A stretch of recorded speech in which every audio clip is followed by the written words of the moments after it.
جی عبدالقادر پٹیل صاحب.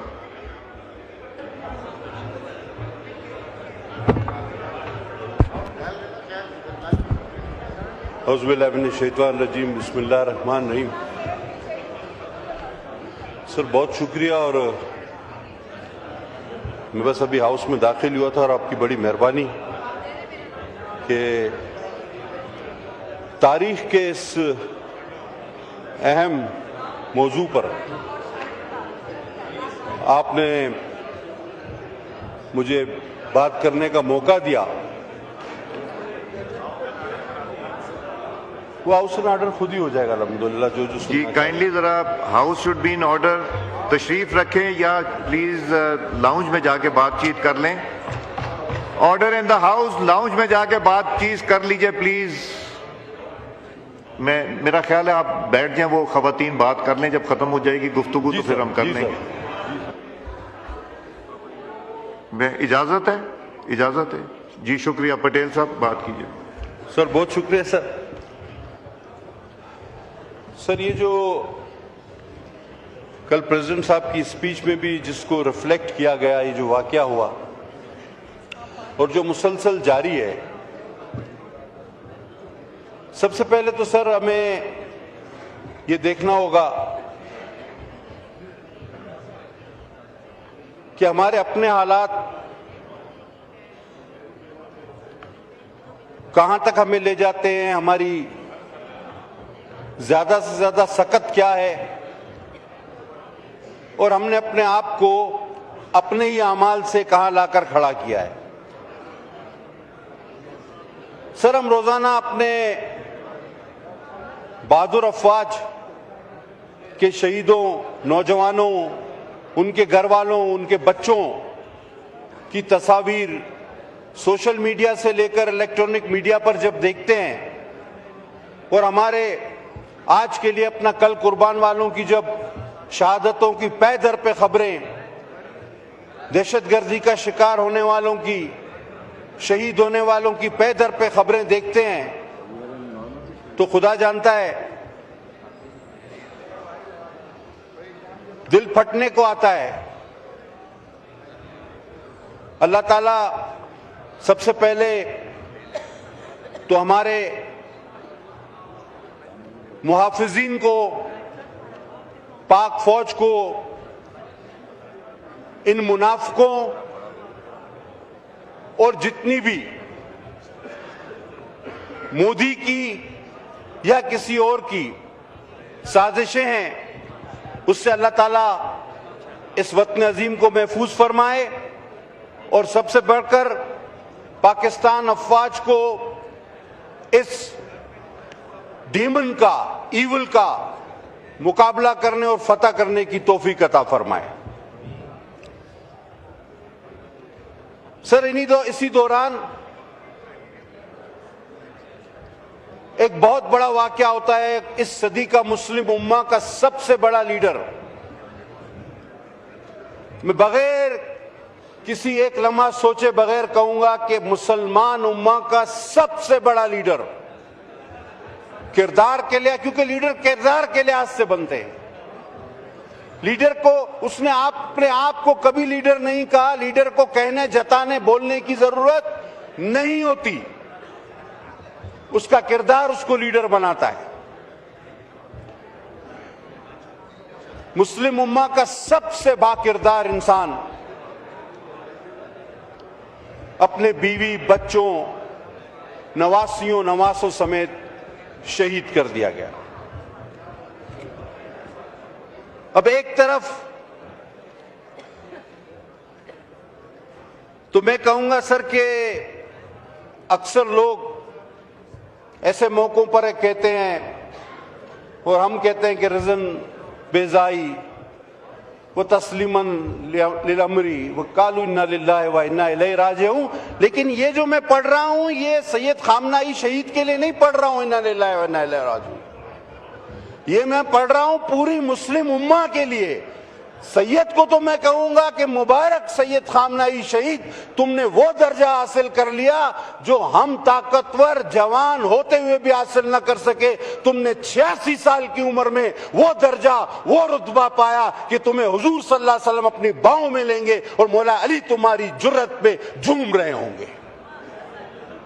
یہ انا للہ و انا الیہ راجعون ہم اپنے لیے پڑھ رہے ہیں، کیونکہ کچھ نہیں رہا۔ ہم دھرتی پہ بوجھ ہیں، ہم اناج پہ بوجھ ہیں، ہم کھاتے پیتے چلتے ہوئے تھیلے ہیں، تھیلے، انسان نہیں۔ میں نے پہلے بھی کہا تھا سر کہ جب غزہ کے لیے جو فوٹیجز آتی ہیں، اللہ گواہ دیکھی نہیں جاتی، ہم چینل چینج کر دیتا ہوں، لیکن ایک خیال ہمیشہ دل میں رہتا ہے کہ گناہگار تو ویسے بھی ہیں، بخشش اللہ جانے وہ غفور رحیم میں ہوتی ہے یا نہیں، اس کی رحمت کا پورا آسرا ہے۔ کوئی نہ کوئی شاید عذر کام آ جائے، شفاعت محمد صلی اللہ علیہ وسلم کام آ جائے، لیکن اس کا جواب کیا دیں گے؟ یہ جو ہمارے سامنے معصوم بچوں سے لے کر بوڑھے جوان، اب تو لاکھوں کی تعداد میں ٹکڑے کیے جا رہے ہیں بم بلاسٹ کر کے، اس کا جواب ہم سارے مسلمان روز قیامت کیا دیں گے؟ یہ ایک بات سوچنی پڑے گی، آپ کو طے کرنی پڑے گی۔ بقول اشفاق احمد کے کہ ہم اس دنیا میں اس لیے مار کھا رہے ہیں کہ ہم مسلمان ہیں، اور ہم اس جہان میں اس لیے مار کھائیں گے کہ ہم نے اسلام کا نام استعمال کیا، ہم نے اپنے آپ کو مسلمان کہا۔ مسلمان ایسے ہوتے ہیں، ہم دونوں جہانوں میں مار کھائیں گے۔ خامنہئی صاحب کی شہادت ایک بار پھر اس کربلا کی یاد دلاتی ہے کہ جہاں تنہا مولا حسین اپنے خاندان سمیت جہاں میں شہادت نوش کر گئے، لیکن بیعت یزید نہیں کی۔ وہ جذبہ ایمانی دوبارہ تازہ ہوا ہے، اور اگر ان کو شہید کرنے والا کوئی یہ سوچتا ہے کہ شاید یہ مشن پورا ہو گیا، تو ایسا نہیں بھائی، آؤ دیکھو کہ کل جو کفر کے رافضی ہونے کے فتوے لگاتے تھے، آج وہ کہتے ہیں کہ وہی ایک شخص مسلمان نکلا ہے، باقی ہم سارے ویسی بیکار ہیں۔ میں نے کہا دھرتی پہ بوجھ چلتے پھرتے، آج وہ FIR کٹوا رہا ہوگا حضور صلی اللہ علیہ وسلم کے پاس، اللہ تعالیٰ کے حضور، اور سارے شہداء اس کے ساتھ کھڑے ہوئے ہوں گے، اور آج وہ شکایت جب درج کرا رہا ہوگا، ہم سب کا نام بھی اس میں ہوگا،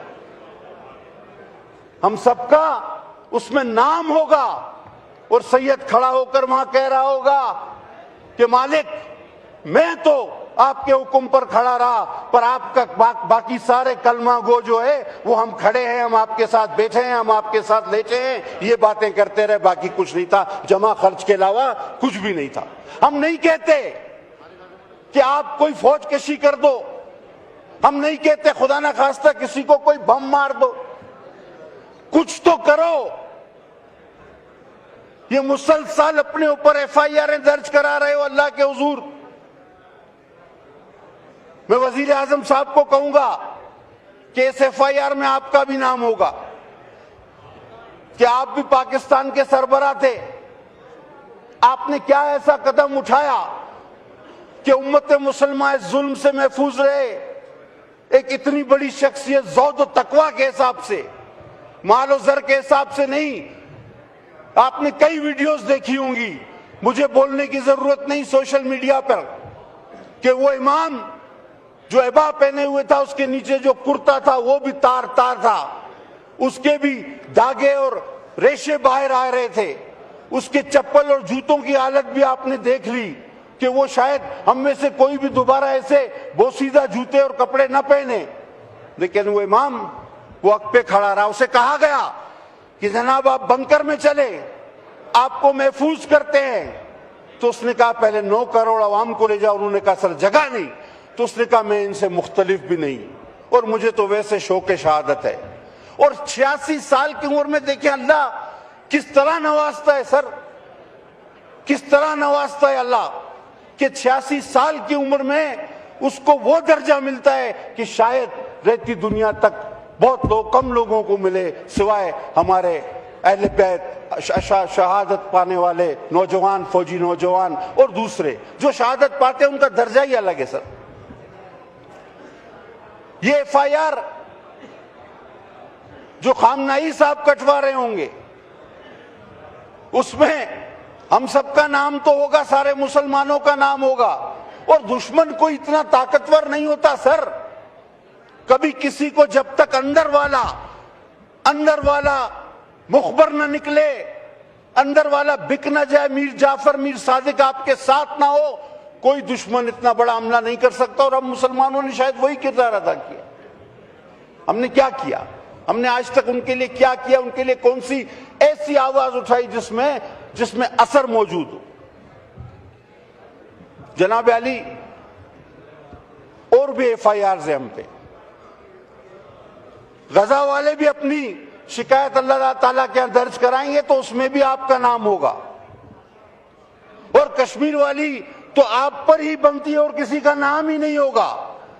کشمیر والی تو صرف ہم پر بنتی ہے, شاید اور اس میں کسی کا نام نہیں ہوگا. تنہے تنہا ہمارا نام ہوگا کہ ہم نے کشمیر کو گنوایا اور ہماری مائیں بیٹیاں, جو نوجوان بچے بوڑھے کس ظلم و بربریت کا شکار ہو رہے تھے وہ ہم دیکھتے رہے اور ہم نے کہا ہم ساتھ کھڑے ہیں.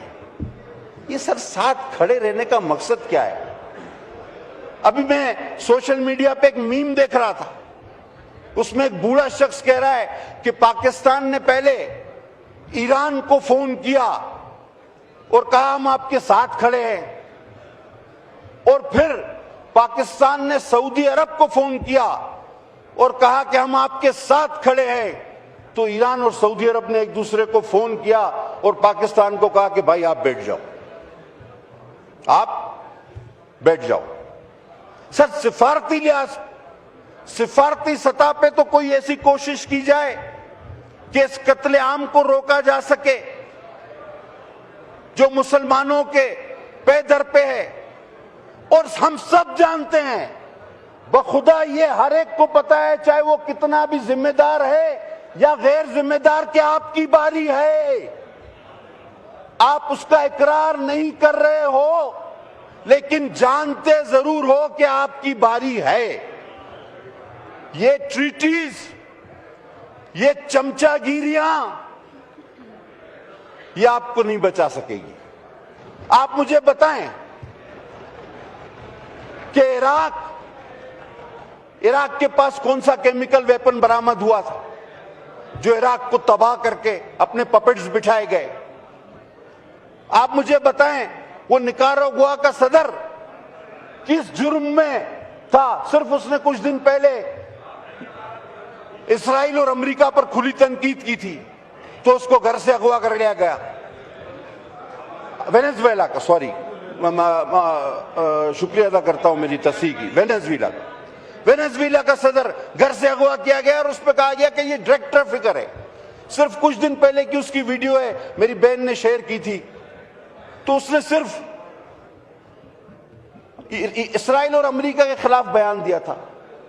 اب ایران پر چڑھ دوڑے کہ جناب اس کے پاس ایٹمی مواد ہے. ہم دیکھتے ہیں کہ کون سا ایٹمی مواد اس سے برآمد ہوتا ہے یا ہوگا یا ہوا ہے.